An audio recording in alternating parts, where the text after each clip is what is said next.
কেরে ভাইস্তে মুখ পেছার মতো করে কোনে যাচ্ছ? চাচা ডিস্টার্ব করেন না তো। নিশ্চিত শালার বেটা শালা কোনো ঘাবলাই আছে। এ ভাইস্তে এদিকে আয়।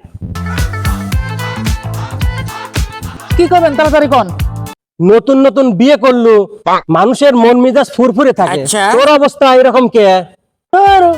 আর কোয়েন না কাকা, আজ 30 দিন ধরে বিয়ে করেছি, তার ভিতর 20 দিনই বউর সাথে ঝরগা লাগিছে, আর ঝরগা লাগার দিয়ে খালি বাপের বাড়ি চলে যাবে চাই। ও এই কথা।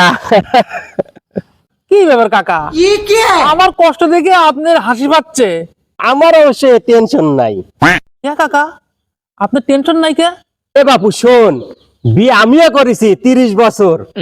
তো এই 30 বছর আমার যে কতবার ঝগড়া লাগলো, কিন্তু তোর শাশি একবারও আমার ছি চলে যায় নাই।